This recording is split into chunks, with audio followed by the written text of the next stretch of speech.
ಎಲ್ಲರಿಗೂ ನಮಸ್ತೆ. ಇವತ್ತು ಚಿಕನ್ ಫ್ರೈ ಹೇಗೆ ಈಸಿಯಾಗಿ ಬ್ಯಾಚುಲರ್ಸ್ಗಳು ಕೂಡ ಆರಾಮಾಗಿ ಅವರು ಬೇಗ ಒಂದು 20 ನಿಮಿಷದಲ್ಲಿ ಮಾಡೋದು ಅಂತ ತೋರಿಸ್ತೀನಿ ಬನ್ನಿ. ನೋಡಿ, ಅದಕ್ಕೆ ಬೇಕಾಗಿರೋ ಟೊಮೊಟೊ, ಈರುಳ್ಳಿ, ಹಸಿಮೆಣ್ಸಿನ್ಕಾಯಿ, ಕೊತ್ತಂಬರಿ, ನಿಂಬೆಹಣ್ಣು, ಸ್ವಲ್ಪ ರುಬ್ಕೊಂಡಿರೋವಂತಹ ಮಸಾಲೆ, ಅದಕ್ಕೆ ಪುದೀನ, ಬೆಳ್ಳುಳ್ಳಿ, ಶುಂಠಿ, ಹಸಿಮೆಣ್ಸಿನ್ಕಾಯಿ, ಚಕ್ಕೆ, ಲವಂಗ ಹಾಕಿ ರುಬ್ಕೊಂಡಿದ್ದೀನಿ.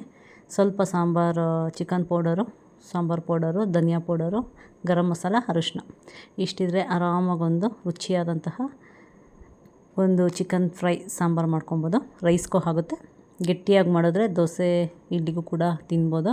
ಸೂಪರಾಗಿರುತ್ತೆ.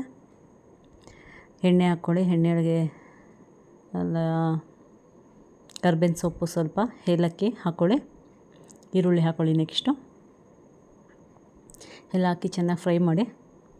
ವಿವರ್ಸಲ್ಲಿ ಕೆಲವೊಂದು ಬ್ಯಾಚುಲರ್ಸ್ ಹುಡುಗರು, ಅಕ್ಕ ಸ್ವಲ್ಪ ನಮಗೆ ಈಸಿಯಾಗಿ ಮಾಡ್ತಕ್ಕಂತಹ ಚಿಕನ್ದು ಸಾಂಬಾರು ಬಗ್ಗೆ ಎಲ್ಲ ಹೇಳ್ಕೊಡಿ ಅಂತ ಕೇಳ್ತಾಯಿದ್ರು. ಸೊ ಅವ್ರಿಗೋಸ್ಕರ ಈ ಟೈಮು ಹೇಗೆ ಮಾಡೋದು ಈಸಿಗೆ ಅಂತ ತೋರಿಸ್ತಾ ಇದ್ದೀನಿ.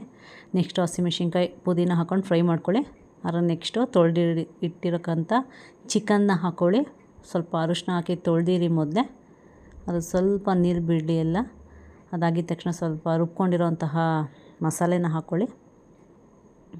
ಒಂದು 5 ನಿಮಿಷ ಚೆನ್ನಾಗಿ ಫ್ರೈ ಆಗಲಿ. ನೆಕ್ಸ್ಟು ಟೊಮೊಟೊನ ಹಾಗೆ ಕಟ್ ಮಾಡಿ ಹಾಕಿಬಿಡಿ. ಅದನ್ನು ಕೂಡ ರುಬ್ಬಿ ಹಾಕಿ. ಟೇಸ್ಟ್ ಒಂಥರ ಚೆನ್ನಾಗಿರುತ್ತೆ. ಇದಕ್ಕೂ ಅಷ್ಟೇ, ಬಿರಿಯಾನಿಗೂ ಅಷ್ಟೇ ಟೊಮೊಟೊನ ರುಬ್ಬಿ ಹಾಕಿ ಟೇಸ್ಟ್ ಸ್ಪೆಷಲಾಗಿ ಬರುತ್ತೆ. ಅದು ಚೆನ್ನಾಗಿ ಕುದೀಲಿ ಒಂದು 5 ನಿಮಿಷ. ನೆಕ್ಸ್ಟು ಚಿಕನ್ ಸಾಂಬಾರು ಪೌಡರ್ ಹಾಕ್ಕೊಳ್ಳಿ. ಸ್ವಲ್ಪ 1 ಸ್ಪೂನಷ್ಟು ಹಾಕ್ಕೊಳ್ಳಿ ಸಾಕು. 1 ಸ್ಪೂನ್ ಧನಿಯಾ ಪುಡಿ ಹಾಕ್ಕೊಳ್ಳಿ. ನೆಕ್ಸ್ಟು ಸ್ವಲ್ಪ ಸಾಂಬಾರು ಪೌಡರ್ ಹಾಕ್ಕೊಳ್ಳಿ. ಇಲ್ಲ ಮೆಣಸಿನ ಚಿಲ್ಲಿ ಪೌಡರ್ ಅಂತಾರಲ್ಲ, ಅದನ್ನಾರು ಹಾಕ್ಕೊಳ್ಳಿ. ಸ್ವಲ್ಪ ಧನಿಯಾ ಪೌಡರು, ಅರಿಶಿನ ಎಲ್ಲವನ್ನು ಹಾಕ್ಕೊಂಡು, ಸ್ವಲ್ಪ ರುಚಿಗೆ ತಕ್ಕಷ್ಟು ಉಪ್ಪು ಹಾಕ್ಕೊಂಡು ಸ್ವಲ್ಪ ಎಲ್ಲ ಮಿಕ್ಸ್ ಮಾಡಿ ಇನ್ನೊಂದು 5 ನಿಮಿಷ ಚೆನ್ನಾಗಿ ಬೇಯಿಸ್ಕೊಳ್ಳಿ. ಉಪ್ಪು ಸರಿಯಾಗಿದೆಯಾ, ಟೇಸ್ಟ್ ಸರಿಯಾಗಿದೆಯಾ ನೋಡ್ಕೊಳ್ಳಿ. ಇಲ್ಲ ಅಂದರೆ ಸ್ವಲ್ಪ ಏನು ಹೆಚ್ಚು ಕಮ್ಮಿ ಆಗಿರುತ್ತೆ ಅದನ್ನು ಹಾಕ್ಕೊಳ್ಳಿ.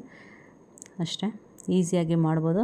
ರುಚಿ ಅಂತೂ ತುಂಬ ಚೆನ್ನಾಗಿರುತ್ತೆ, ಬೇಗ ಆಗುತ್ತೆ. ಲಾಸ್ಟಲ್ಲಿ ಸ್ವಲ್ಪ ನಿಂಬೆಹಣ್ಣು ಹಿಂಡ್ಕೊಳ್ಳಿ. ಉಪ್ಪು ಖಾರಕ್ಕೆ ತಕ್ಕನಾಗಿ ಸ್ವಲ್ಪ ಹುಳಿ ಬಿದ್ದಾಗ ಟೇಸ್ಟು ಪರ್ಫೆಕ್ಟಾಗಿ ಬರುತ್ತೆ ಅಂತ ಹೇಳ್ತೀನಿ. ನೋಡಿ, ಒಂದು 10 ನಿಮಿಷ ಬೇಯಿಸಿದೆ, ಚೆನ್ನಾಗಿ ಬೆಂದಿದೆ. ನಾನು ಸ್ವಲ್ಪ ರೈಸ್ಗೆ ಮಾಡೋದ್ರಿಂದ ಸ್ವಲ್ಪ ನೀರಾಗಿ ಮಾಡ್ಕೊಂಡಿದ್ದೀನಿ. ನೀವು ಬೇಕು ಅಂದರೆ ಗೊಜ್ಜಾಗೂ ಕೂಡ ಇದನ್ನು ಮಾಡ್ಕೊಬೋದು. ಇನ್ನೊಂದು ಸ್ವಲ್ಪ ಮೆಣಸಿನ ಪೌಡ್ರ್ ಹಾಕಿ ಚೆನ್ನಾಗಿ ಗೊಜ್ಜಾಗಿ ಮಾಡಿಕೊಂಡ್ರೆ ಚೆನ್ನಾಗಿರುತ್ತೆ. ನಾನು ಸ್ವಲ್ಪ ರೈಸ್ಗೆ ಆಗೋ ಥರ ನಾರ್ಮಲಾಗಿ ನೀರು ಹಾಕಿ ಮಾಡ್ಕೊಂಡಿದ್ದೀನಿ. ನೋಡಿ, ಎಷ್ಟು ಬೇಗ ಆಗೋಯ್ತು. ಚಿಕನ್ ಸಾಂಬಾರು ಈಸಿಯಾಗಿ ಬ್ಯಾಚುಲರ್ಸು ಕೂಡ ಯಾವುದೇ ರುಬ್ದಿರೋ ಕೂಡ ಹಾಕ್ಬಾರ್ದು. ನಾನು ರುಬ್ಬಿ ಹಾಕಿದ್ದೀನಿ ಮಿಕ್ಸಿ ಇರೋದ್ರಿಂದ. ಇಲ್ಲ ಅಂದರೂ ಡೈರೆಕ್ಟಾಗಿ ಏಲಕ್ಕಿ ಪುದೀನ ಎಲ್ಲ ಹಾಗೆ ಹಾಕ್ಬೋದು, ಜಜ್ಜಿ ಹಾಕ್ಬೋದು, ತೊಂದರೆ ಇಲ್ಲ. ನೋಡಿ, ಎಲ್ಲ ರೆಡಿ ಆಯಿತು. ನನ್ನ ಮಗಳಿಗೆ ಟೇಸ್ಟ್ ಮಾಡಲಿಕ್ಕೆ ಕೊಡ್ತಾಯಿದ್ದೀನಿ. ನೋಡ್ತಾ ಇದ್ದಾರೆ ಟೇಸ್ಟು. ಮನೇಲಿ ಅವಳೇ ನನಗೆ ಹೇಳೋದು ಕರೆಕ್ಟಾಗಿ ಉಪ್ಪು ಖಾರ ಎಲ್ಲ ಸೂಪರಾಗಿದೆ ಅಂತ ಹೇಳ್ತಾ ಇದ್ದಾಳೆ. ನೋಡಿ, ಈಸಿಯಾಗಿ ಎಲ್ಲ ರೆಡಿ ಇದ್ದರೆ ಒಂದು 10ರಿಂದ 15 ನಿಮಿಷದಲ್ಲಿ ಈ ಚಿಕನ್ ಸಾಂಬಾರನ್ನ ಮಾಡ್ಕೊಬೋದು. ನೀವು ಮಾಡ್ಕೊಳ್ಳಿ, ಮನೇಲಿ ತಿನ್ಕೊಳ್ಳಿ ಅಂತ ಹೇಳ್ತಾ ನೆಕ್ಸ್ಟ್ ವಿಡಿಯೋದಲ್ಲಿ ಸಿಗ್ತೀನಿ. ಇದೇ ಥರ ಸಣ್ಣ ಸಣ್ಣ ಈಸಿಯಾಗಿ ಮಾಡ್ತಕ್ಕಂತಹ ಸಾಂಬಾರುಗಳನ್ನ ತೋರಿಸ್ತೀನಿ ಅಂತ ಹೇಳ್ತಾ ಈ ವಿಡಿಯೋನ ಇಲ್ಲಿಗೆ ಮುಗಿಸ್ತಿದ್ದೀನಿ. ಎಲ್ಲರಿಗೂ ಬಾಯ್ ಬಾಯ್.